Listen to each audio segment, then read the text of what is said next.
As this year comes to an end, I want to take a look back at the Nintendo Switch and give you guys my top 10, my favorite games on the eShop. This has probably been my most requested video of the year. It was brutal putting together this top 10 because usually in these eShop videos, they aren't in any kind of order. They're just fun games I recommend buying. But this time, they're actually ranked, with number 1 being my favorite eShop game so far. If it was up to me, this would be a top 50 list because I had so many games I wanted to put on it, so of course, there will be a load of special mentions. While I do feel like most of you are going to share the same games on your top 10, the order of my list is probably going to be very different to yours. So don't get upset by the order because it's a very strange order.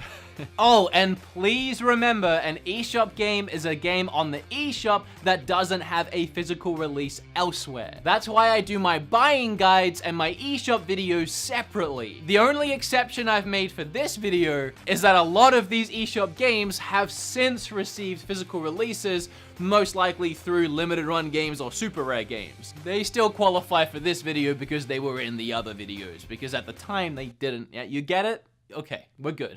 And something that really excites me about this video is not only can we take a look back at the eShop, but we also get to take a look back at my channel over the last year and a bit. The channel has grown and changed so much, and you're gonna see that both in the locations I filmed a lot of these videos, but also just my demeanor when I went through the shy phase, and then the why are you yelling phase, and then getting to whatever phase this is. It should be a fun video, and I'm very excited. Once again, I want to thank you for this year, for watching all of these eShop videos and the rest of my content, and I can't wait to see what 2019 has in store for the Switch eShop.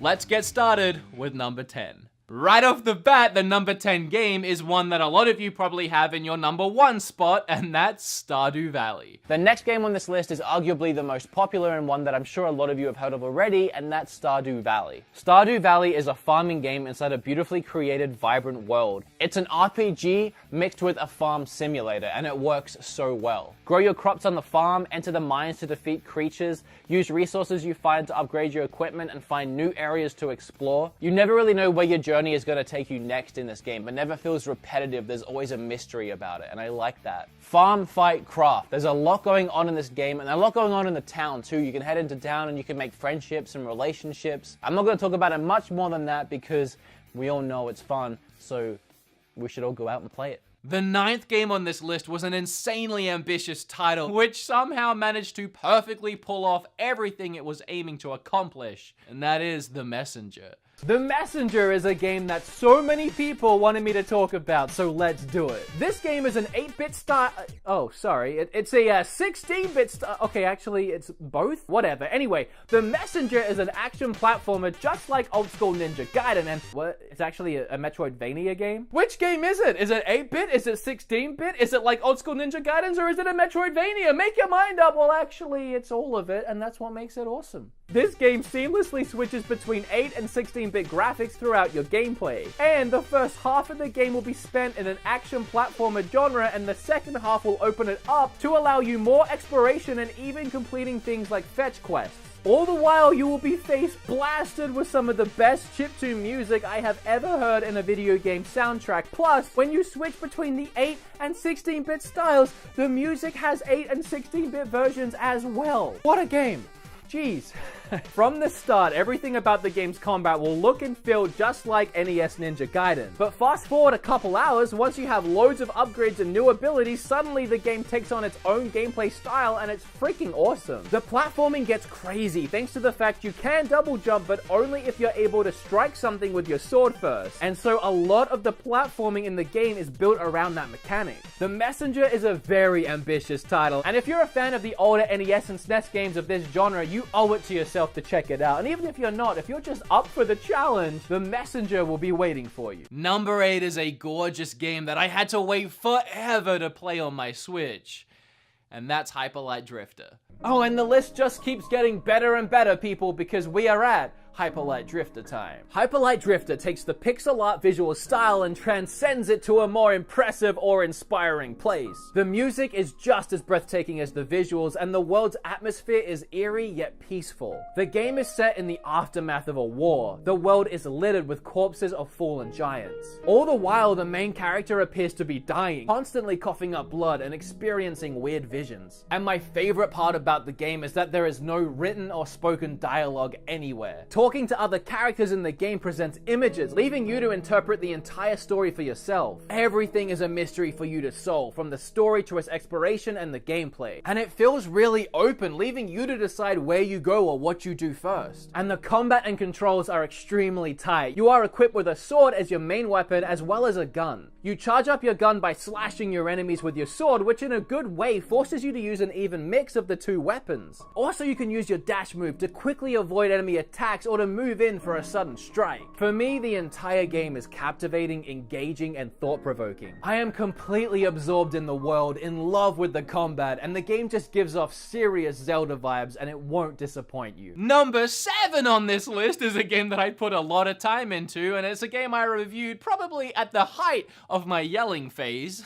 So we get to stroll down that memory lane right now. This game is Enter the Gungeon. So let's start with my second favorite game on the list, and that is Enter the Gungeon. Now, if this isn't obvious to you already, the word gungeon is both gun and dungeon, so we're already off to an amazing start with this game. And it's called that due to having literally hundreds of different guns throughout the game. Currently, there is 205 different kinds of firearms. You have your standard pistol, shotguns, rifles, your weird and wacky guns like a banana, a D-pad, a magic lamp. But you also have guns from other games like Mega Man's blaster or a super meat gun that shoots out saw blades. So that right there is more than enough reason to play this game. But let's keep going. It plays as a roguelike twin-stick shooter where you progress through randomly generated levels with a boss fight at the end of each floor. The game controls are so tight, simple, and on point that it leads to perfectly natural and fluid gameplay. The game is brutally difficult, but in a way that just makes you want to keep playing and playing and playing and trying again. Every time you die, it's almost exciting to play again because you get to play with different guns and you literally never know what you're gonna get. Obviously, with it being a roguelike game, plus all the unlockables, different classes, and obviously all the different weapons, Enter the Gungeon is well worth the price and has a load of replayability. That was a horrible joke. Whatever, moving on. Number 6. Okay, honestly, at this point, they're all number 1. It was so hard trying to decide what went where from here on out. If it was up to me, this list would go 10, 9, 8, 7, 1, 1, 1, 1, 1, 1. But after a lot of moving things around and pulling my hair out, I've come pretty close to what's probably the correct order of my favorites. And number 6 ended up being Transistor. The next game is the one that I said is probably my favorite game on the eShop, and that is Transistor. When I think of Transistor, the first thing that hits me is the music. Developed by Supergiant, who also made one of my favorite games, Bastion, they always go all out with the soundtracks for their video games. In fact, before I even played Transistor for the first time, I was already very familiar with its music. I had already been listening to it on repeat the weeks leading up to playing. Next to the music, it's the hand-drawn art style of Transistor that steals my heart. Set in a futuristic dystopia, the cyberpunk visuals are heavily inspired by classic anime. Every location is breathtaking, every character design is unique and interesting, and all of this before we even get to the brilliantly smart and engaging gameplay the game has to offer. You play as a lounge singer named Red who has had her voice stolen. Armed with a talking sword, you set out on a mission to regain her voice. The combat is extremely rewarding, with the real fun being the ability to freeze time and strategically plan out your moves. Then, once you restart time, you get to watch the moves you selected either fail or succeed, and that is a thoroughly addicting gameplay mechanic. But don't worry, you still need to apply quick real-time reactions throughout the combat, which combines strategy and action gameplay in a perfect way. And the depth of the game grows when it comes to unlocking abilities, each of which can be used passively, actively, or used to augment the strength of another skill. Transistor has so much to offer, and I absolutely adore this game. I cannot recommend it enough. Along with all of Supergiant's games. There's a new one coming as well called Hades, and I can't wait for it.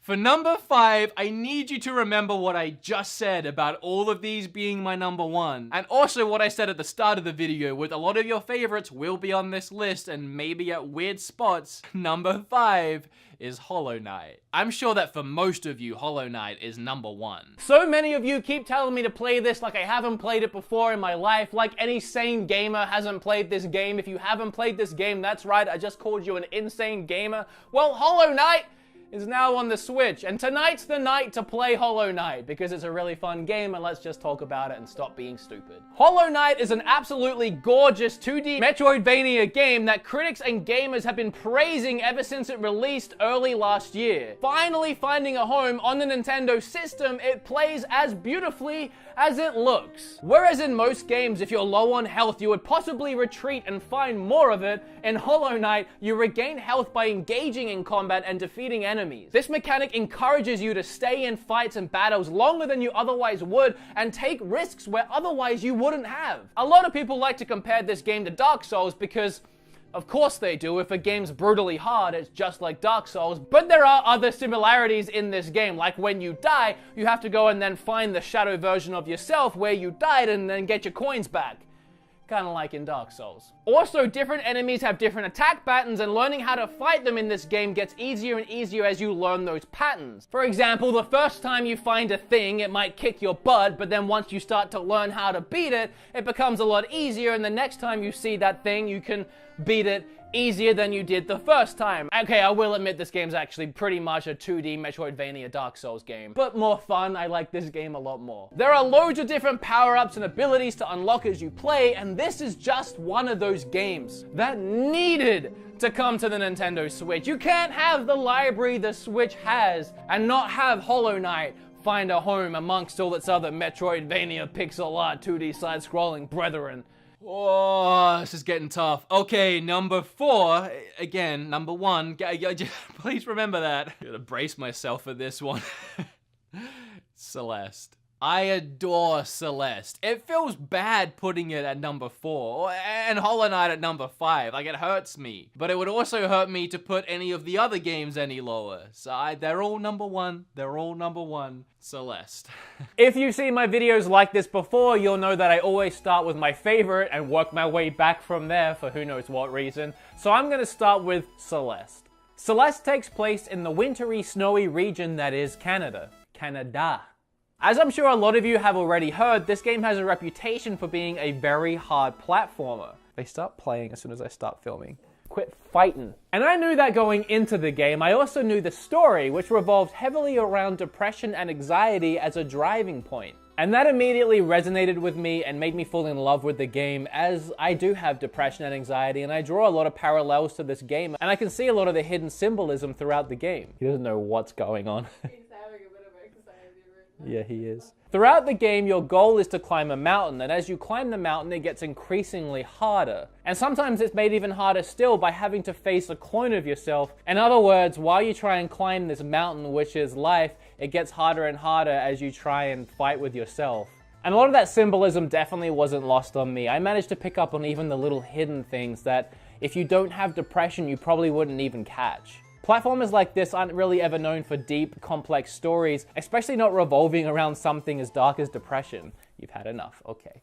So I really appreciated that, and as I said, it really helped me fall in love with the game and connect with it so much more. But fortunately, you don't need to have experienced depression to enjoy this game. The fast-paced gameplay is incredibly exhilarating with extremely tight controls, and no matter how many times I failed, I just wanted to keep on going, keep trying to best myself, pick myself up, dust myself off, and try again. This game also has a fantastic soundtrack, from fast-paced to slower methodical tracks. There are so many reasons to play Celeste no matter who you are, and it will for sure be one of the best games you play in 2018, I guarantee it. Number 3 on this list is probably this high just because of how much it shocked me. I didn't expect to enjoy this game as much as I did. I fell in love with it. This is a game you have to play in my opinion, and that's Fury. I want to come right out the gate swinging and talk about one of my favorite games that was released in 2017, and that's Fury. Fury is a mix of two kind of games. On one side, you have a twin-stick bullet hell style game, and on the other side, you have swordplay that relies heavily on parrying. The kind of style of this game lends easily to something like Nier Automata, where you blast through all these levels, destroying minions and enemies in waves and waves and waves. This game could easily have gone that way, but it's actually not. Every battle in this game is just one big boss battle, and I love it so much. This game does not take it easy on you, but the gameplay is actually pretty simple. There's only 4 things you really have to worry about: attacking with your sword, parrying with your sword, shooting, and dodging. But it's finding the right mesh of those things at the right time that's really important. And that's hard when you just have everything being thrown at you. This game reminds me so much of something like Dragon Ball Z, both in the gameplay where you could be zipping around each other, dodging and parrying and attacking, and going so crazy that if anyone was watching you, it'd be like Krillin watching Goku and Cell fight and really not knowing what the heck's going on. Every one of these boss fights, the enemy has a health bar and you have a health bar, kind of like Street Fighter. Every time you take down one of the boss's health bars, he goes into the next stage where things get more difficult and more amped up, and you rinse and repeat until you manage to actually take him down. But on the other side, if the boss depletes your health bar, you'll have to start that wave again. And if you fail a wave 3 times, you have to go all the way back to the start and try the whole fight again. That's when it gets really infuriating. But a pro tip, master that counter. If you can master the parry and you can get good at it, the rest of the game will actually be fairly easy, as easy as this game can be. Something else I really like about this game is in between the really intense boss battles, there's this walking stage where you just casually walk. In fact, you can even choose to auto walk, where you just sit back and watch this character walk through the level into the next stage, and the stages can get so trippy and mind-bending, and sometimes they just look really pretty. That contrast between extreme action where you're just sweating and frustrated and you just want to pull your hair out because you keep dying, and then all of a sudden there's just an auto walk and you're just kind of taking in the scenery. There's such an extreme contrast, but I love it. While I'm fighting an enemy, I'm kind of looking forward to that passive walk, and I'm looking forward to that cooldown, and while I'm cooling down, it's amping me up for the next fight. So if you're up for a challenge and just a really great game, as I said, one of the best ones to come out of 2017, I'm really happy Fury's on the Switch. Number 2 on this list is very special because it's one of the only Nintendo Switch eShop exclusive games. There's a very small handful of these, games that weren't made by Nintendo, they're not first party because typically Nintendo first party games get a physical release anyway, but a game made by a third party that has only ever been sold on the Nintendo Switch eShop. And even though Limited Run Games is giving Golf Story a physical release, it still counts for this list. Starting this list is a golf game, but a golf game that fixes what every single other golf game has done wrong. It added a storyline, and not just a storyline, but a fantastic one. Golf Story is an adorable RPG that just so happens to be a golf game. An absolutely beautiful game, not just because of the amazing sprite work, but the fact that the sprites seem to come to life. They are so full of motion, they are so animated, and it just makes the entire world feel alive. If you've ever played a golf game before, which I'm sure a lot of us have, most of us probably have, the golf mechanics work the same as you'd expect. Utilizing traditional techniques like time button pressing and matching up your power and accuracy, facing your typical challenges in golf like wind resistance. During about the 16 hours of gameplay in this game, you'll find yourself playing a lot of golf, but also walking around, meeting characters, interacting with characters, exploring the world, doing challenges and quests for people, and being blown away by how frigging beautiful this game is. It's such a cute and unexpected game. When I heard about it, I was like, what, a golf RPG? But as soon as you play it, you get it, and I recommend playing it. It's so much fun. Before we get to number 1, and if you've already guessed it, that probably means you know me and you've watched a lot of my videos, so I want to thank you for that. It means a lot to me. I want to go through all of my special mentions, and I'm not kidding when I say that any of these games could have made it onto my top 10. A lot of them were on my top 10 initially and just got bounced around so much they ended up in special mentions. So I am going to go through these really quickly, but to start with, I want to say that both Dandara and Owlboy would have been 11th and 12th if this was my top 12 list. But going on from there, we have Wizard of Legend, West of Loathing, Broken Age, Chasm, Kamiko. I love Kamiko. That game released on the eShop right as Nintendo Switch launched, and it's still one of the best and cheapest eShop games you can buy. Flame in the Flood, 60 Seconds, Bloodstained Curse of the Moon, Crossing Souls, Octodad, Battle Chef Brigade, Flint Hook, Crypt of the Necrodancer, and Everspace, which also nearly made it onto the list. Oh, and of course, Bastion. Actually, walking into making this video, I initially had written down Transistor and Bastion were going to be squeezed both into number 6, and I still kind of wish I did that, but I didn't want to cheat. Kept you all waiting long enough. My number 1 game won't take a lot of you by surprise, Thimbleweed.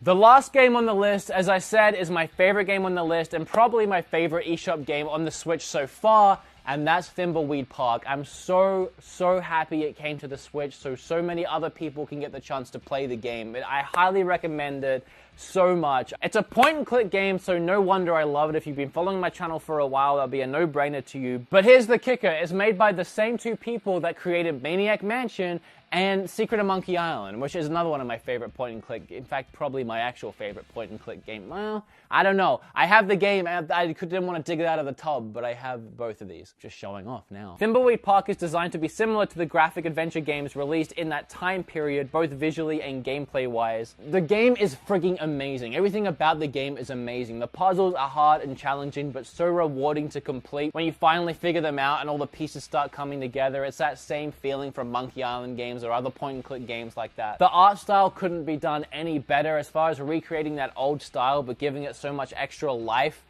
I love the art style in this game so much. There's so many inside references and jokes in this game which relates to Monkey Island or Maniac Mansion or games like that. LucasArts games, story is captivating, the characters are captivating, everything about the game is so engaging, and you will have a lot of fun with it. I guarantee it. You'll recognize so many characters in this game from games like Maniac Mansion. Like there's a diner that you go to and Dave and Sandy work there. That's all I'm gonna ruin about the game. Other than that, go and enjoy it for yourself. Go and experience it for yourself. I love this game. But of course, I want to know your favorites. Leave your top 10 down below. While you're heading down there, make sure you hit flip all over that subscribe button. Click or tap on this video right here, and hey, let's get excited for the Switch in 2019. Thanks, guys. See ya.